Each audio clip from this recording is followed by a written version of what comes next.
बड़ी उम्र के चलते बुढ़ापे में जब माँ बाप बीमार हो जाते हैं तो बच्चे अपनी पूरी जिंदगी की जमा पूंजी खर्च कर देते हैं उन माँ बाप को ठीक करने के लिए।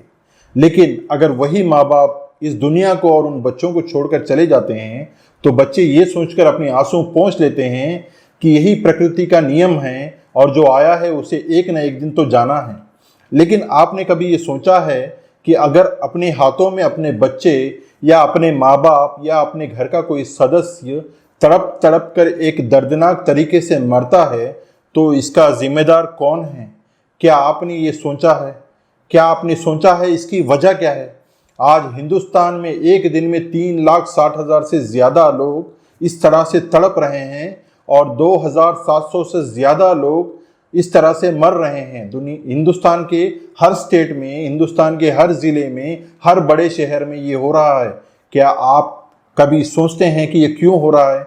इसकी वजह क्या है? इसका कारण क्या है? इसके 4 कारण हैं और इसका पहला कारण है हम। जी हाँ, आप और मैं। आपकी वजह से, आपके मास्क नहीं लगाने की वजह से हिंदुस्तान मर रहा है। आपके खुदगर्जी और आपके लापरवाही की वजह से हिंदुस्तान में हर रोज लाशों के ढेर लग रहे हैं। मास्क नहीं लगाना एक बहुत बड़ा गुनाह है। मास्क नहीं लगाने के साथ साथ अगर आप पब्लिक ट्रांसपोर्ट में या अपनी गाड़ी में सफ़र कर रहे हो तो रोड पर गाड़ी में सफ़र करते हुए थूकना बहुत बड़ा गुनाह है, जिसकी वजह से कोरोना का स्प्रेड और ज़्यादा फैल रहा है। आप लोग गुटखा, तंबाकू, पान वगैरह खाकर अगर रोड पर इसी तरह थूकेंगे तो हिंदुस्तान लाशों का ढेर बन जाएगा। पिछले साल जब कोरोना पहली बार आया था तो मैंने बहुत सारे लोगों से रिक्वेस्ट किया था कि मास्क लगाइए और कोविड का पालन कीजिए, कोविड रूल्स का, और बहुत सारे लोगों ने मेरी बात को माना। लेकिन कुछ लोग ऐसे थे जिन्होंने मेरी इस बात को नज़रअंदाज किया और मैंने ऑब्जर्व किया है कि उन लोगों ने या तो हॉस्पिटल के चक्कर ऑलरेडी काट लिए हैं या नहीं तो आज वो लोग हॉस्पिटल के चक्कर काट रहे हैं। उनके घर में हालात बहुत ही बेकाबू है।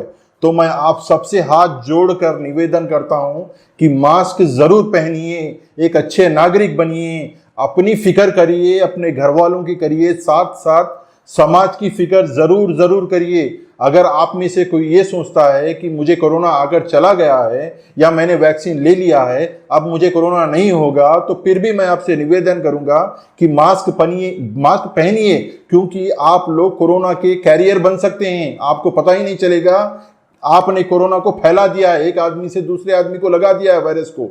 तो प्लीज मास्क पहनिए, अपने आप को सैनिटाइज करिए, सोशल डिस्टेंसिंग का पालन कीजिए और अपने अपने राज्यों में जो रूल्स, कोविड रूल्स लगे हैं, उन रूल्स को फॉलो कीजिए। हिंदुस्तान में आज इन हालातों की दूसरी सबसे बड़ी वजह है सोशल गैदरिंग्स।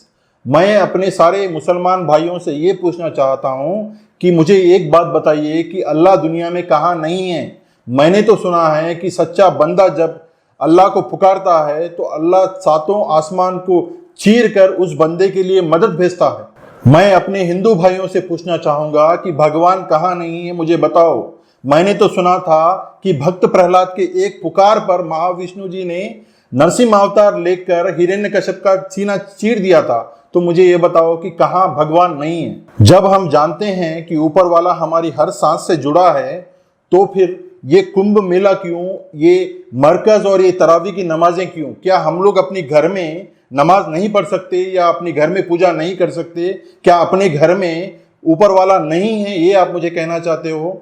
मैं आप सबसे गुजारिश करूंगा कि अपने अपने घरों में आप पूजा कीजिए या नमाज पढ़िए, अपना अपना जो काम है वो कीजिए, लेकिन सोशल गैदरिंग से दूर रहिए। जितना हो सके अपने घर पे रहिए, जब तक कि कोई ज़रूरी काम ना हो बाहर मत निकलिए। अगर आप अपने कोई ज़रूरी काम पे बाहर निकल रहे हैं तो कोई रूल्स का पालन कीजिए और जैसे ही घर पहुंचते हैं तो अपने आप को सैनिटाइज कीजिए, नहाइए, उसके बाद अपने घर वालों से मिलिए प्लीज़। यही एक तरीका है जिसकी वजह से हम लोग कोविड को रोक सकते हैं और अपने देश को, अपनी इस दुनिया को बचा सकते हैं। हिंदुस्तान में आज इन हालातों का तीसरा सबसे बड़ा कारण है गवर्नमेंट एंड पॉलिटिशियंस। जी हाँ, government and politicians. Government covid rules बनाती है लेकिन उसी गवर्नमेंट के एमएलएस और एमपीस जो नेता लोग हैं वो लोग उन रूल्स को फॉलो नहीं करते और ओपनली ये कहते हैं कि हम मास्क नहीं पहनेंगे, तो हम उन्हें क्या कहेंगे। एक तरफ गवर्नमेंट कहती है कि कोविड रूल्स का पालन कीजिए वरना हम आप पर फाइन करेंगे, दूसरी तरफ देश के होम मिनिस्टर ही उन कोविड रूल्स के धज्जियां उड़ाएं, तो हम उन्हें क्या कहेंगे। ऑपोजिशन तो ऑपोजिशन, बीजेपी जो कि हिंदुस्तान की रूलिंग पार्टी है, बीजेपी के एमएलए और एमपीस ने हिंदुस्तान में इलेक्शनों के दौरान इतने रैलीज किए हैं जिसका एक मकसद है, और वो मकसद है लालच, सत्ता की लालच, पैसे की लालच, जिसके चलते बीजेपी के नेताओं ने हिंदुस्तान का कत्ल कर दिया।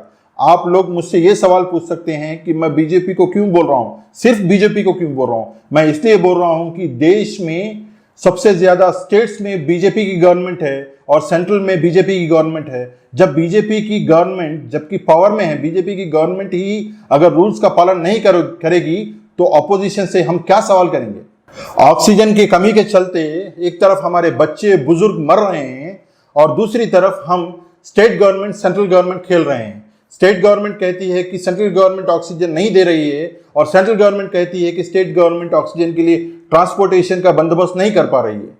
आम आदमी की बात तो छोड़ो, सुप्रीम कोर्ट के जज कोविड के चलते मर जाते हैं तो हम किसको पूछें। देश के प्रधानमंत्री दूसरे देशों को मदद भेज रहे हैं और यहाँ हमारे लोग, हमारे बच्चे, हमारे बुजुर्ग मर रहे हैं और हमारे देश के प्रधानमंत्री, मैं फिर से कहूंगा, हमारे देश के प्रधानमंत्री मीटिंग्स कंडक्ट कर रहे हैं और पॉलिटिक्स खेल रहे हैं। 5 राज्यों के इलेक्शंस में प्रधानमंत्री जी इतने मसरूफ हुए कि एक दिन में हिंदुस्तान में 3,60,000 से ज्यादा कोविड पॉजिटिव केसेस आने लगे एक दिन के और 2,700 से ज्यादा लोग मरने लगे। इसका जिम्मेदार कौन है? इन लाशों का जिम्मेदार कौन है? इस महामारी के चलते मद्रास हाईकोर्ट ने क्लियर कर दिया कि हिंदुस्तान के आज के इस परिस्थिति का कारण इलेक्शन कमीशन है और मद्रास हाईकोर्ट ने यह कह दिया कि जब नेता लोग रैली कर रहे थे तो इलेक्शन कमीशन के ऑफिसर क्या दूसरे ग्रह पर थे?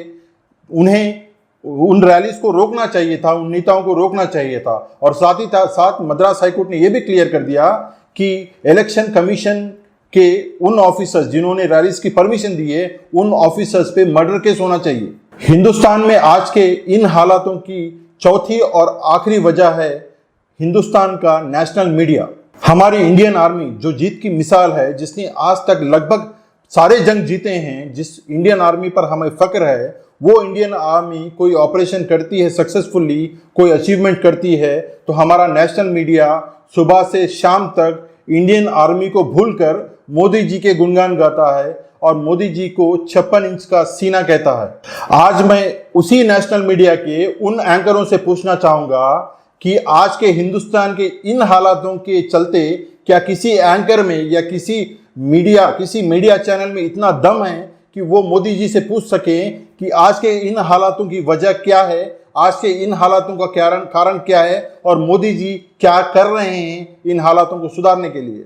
सुबह शाम अलग अलग पार्टी के प्रवक्ताओं को बुलाकर अपने चैनल पर लाइव डिबेट करवाकर आप लोग हमें बहुत अच्छे एंटरटेन तो कर रहे हो, लेकिन जब कोई आम आदमी आपसे जब सवाल करता है तो आपको बहुत जल्दी गुस्सा आ जाता है और आप लोग ये कह देते हैं कि सवाल पूछना आपका हक है। तो मैं आपसे ये कहना चाहूँगा कि जिस तरह सवाल पूछना आपका हक है, उसी तरह एक हिंदुस्तानी होने के कारण मेरा भी हक है, हिंदुस्तान में हर किसी का हक है सवाल पूछना। तो मैं आपसे ये सवाल पूछता हूँ कि क्या आप में इतना दम है कि मोदी जी से पूछ सके कि हिंदुस्तान के आज के इन हालातों की वजह कारण कौन है, किसका लालच है जिसकी वजह से हर रोज हजारों लोग मर रहे हैं। आप लोगों में से बहुत सारे लोगों को ये लग रहा होगा कि मैं बीजेपी से ही क्यों सवाल कर रहा हूं। मैं बीजेपी से इसलिए सवाल कर रहा हूं क्योंकि हिंदुस्तान के मैक्सिमम स्टेट्स में बीजेपी की गवर्नमेंट है और सेंट्रल में बीजेपी की गवर्नमेंट है। जब बीजेपी की गवर्नमेंट जो सत्ता में है वही गवर्नमेंट कोविड की रूल्स ब्रेक करेगी, वही गवर्नमेंट के नेता लोग कोविड का रूल ब्रेक करेंगे, तो ऑपोजिशन से सवाल करने का तो सवाल ही नहीं होता। इसीलिए मैं बीजेपी से बार बार कह रहा हूं, प्रधानमंत्री से बार बार कह रहा हूं। प्रधानमंत्री से मैं इसलिए कह रहा हूं क्योंकि वो देश के प्रधानमंत्री है, वो मेरे प्रधानमंत्री है। जब मुझे एक तकलीफ होगी तो मुझे पूरा हक है मेरे प्रधानमंत्री से सवाल करने का। इसीलिए मैं ये सवाल कर रहा हूं क्योंकि मुझसे और लाशें देखे नहीं जाती हैं। हिंदुस्तान के जो कोविड वॉरियर्स है, मैं उन सभी को धन्यवाद कहूँगा। हाथ जोड़कर धन्यवाद कहूँगा। जो हमारे डॉक्टर्स, हमारे नर्सेस और पुलिस डिपार्टमेंट के जो अधिकारी हैं, जो कि सफाई कर्मी हैं, सारे कोविड वॉरियर्स को, अगर मैं किसी को मिस कर रहा हूं तो सारों को मैं हाथ जोड़कर धन्यवाद करूंगा।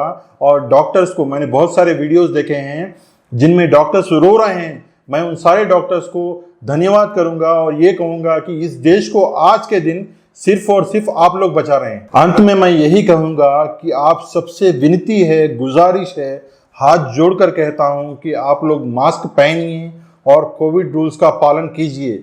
अगर आज आप मास्क नहीं पहनोगे तो हिंदुस्तान में लाशों के ढेर लग जाएंगे। मैं आप सबसे विनती करता हूं कि हिंदुस्तान को बचा लीजिए, मेरे देश को बचा लीजिए। मैं आप सबको रिक्वेस्ट कर रहा हूं, प्लीज देश को बचा लीजिए। जय हिंद।